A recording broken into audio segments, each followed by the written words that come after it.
There are three major curves that affect life expectancy: war, disease, and technology. And technology has the greatest impact. War has been around since the beginning of man and will likely always be around, and it kills people. Thus, it has a negative influence on life expectancy. There are two major inflection points depicted in this graph: World War I and World War II, and you can see the impact. In addition, 63% of war deaths are from people under 35 years old. Deaths from younger people have a larger influence on life expectancy.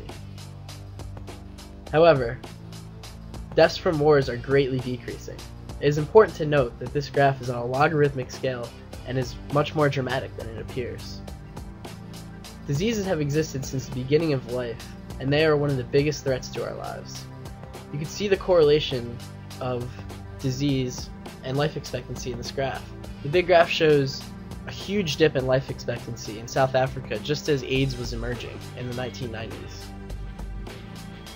Medical advancements in the past 100 years have illustrated a significant decline in major diseases. And the overall leading causes of death, which are mainly diseases, have been decreasing slightly. Technology is one of the greatest impacts on life expectancy. And fields affected by technology like medicine and biotechnology are just as influential. And there's a simple reason behind this, because as we understand more about the human body and develop medical advances, we live longer.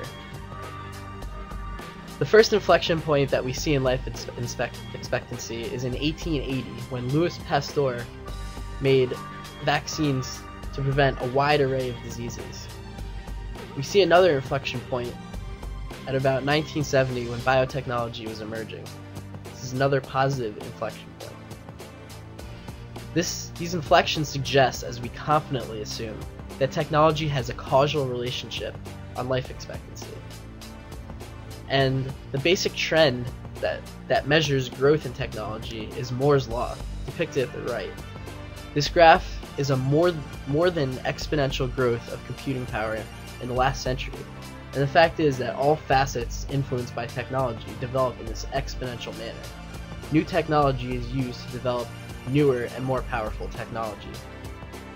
The table below also illustrates the growth in biotechnology, and this is in billions of dollars. Assuming this continued exponential growth in technology and medical technology, we will find ways to reduce and even eliminate illness. Indeed, now we are even developing many promising advances. And here are just a few examples. Any one of these technologies has the potential to cause another positive inflection point in life expectancy, like the ones in 1880 and 1970. The question is not whether it will happen, but when it will happen. Putting everything together, war and disease have a negative relationship with life expectancy, but their trend is also negative. So we believe that it'll have a positive impact on life expectancy. Technology has a positive relationship with life expectancy, and its trend is also exponentially positive, so it'll have a great positive impact on life expectancy. So what is the future of life expectancy? Not only will life expectancy continue to increase, but there's a good chance that future technologies will cause a drastic jump in life expectancy. A jump not only seems like something very beneficial to society, but we're spending large amounts of time and money towards this effort. However, is a jump really all good? It also has the potential for many negative consequences. We assume that a major implication of a life expectancy jump will be a large population increase. Today the population increase in the US is around 306 million. We propose a positive inflection in life expectancy will cause a positive inflection point in population, with population in the US climbing to 401 million in 2026. The population boom, in combination with people living considerably longer, will threaten the normal way of life for Americans.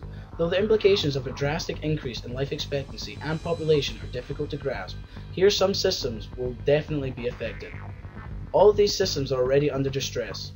The added stress to these systems from an increase in life expectancy and population has the potential to cause them to fail.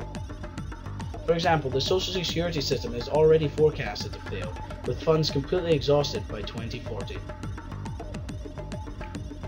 This would require a revamping of the entire social security system to accommodate for longer lives. Furthermore, an increase in population causes an increase in CO2 emissions. Many suggest that CO2 emissions are linked with global warming, so a drastic increase in population may intensify this problem. Additionally, as you can see, the prison population has been steadily increasing over the years. The prison system in the US is already overpopulated, and it is inevitable the prison population will surge. These are already news articles talking about them reducing sentences to help solve the problem. Furthermore, one drastic change from an increased life expectancy is a generation interval. The average interval between generations today is 32.5 years. However, it is possible to have a brother in the future that is 40 years older than you. That is older than the average son-father difference of today. Moreover, public transportation in the United States is relatively well maintained. However, here's an example of what could happen if there is a spike in the US population. In addition, the divorce rate has been steadily increasing. This graph shows an increase of the probability of divorces. As you can see, in the 30-year span, the increases in divorce has increased over time. Another system that is under duress is the world oil production. World oil production has already hit its peak and is in the process of rapid decline. Furthermore, the world's natural resources have been depleting rapidly. Aluminium, gold, silver have been in a continual decline for years now. Also, natural gas has been peaking and is also in its process of declining. All of these systems would be severely impacted by an increase in both life expectancy and population. Though a life expectancy jump seems like something beneficial, it has the potential for some serious consequences. Currently, a lot of time and resources are spent in an attempt to discover this life expectancy jump. However, if we do not consider the monumental impacts of a life expectancy jump, the positive inflection point could go to waste. If these aforementioned systems and others not discussed fail due to the influx of population, it is more likely the life expectancy average will suffer. We propose that if we do not begin to prepare for the inflection of life expectancy now, then if we do discover this inflection point, the benefits will be short-lived, followed by system failure and population and life expectancy decrease.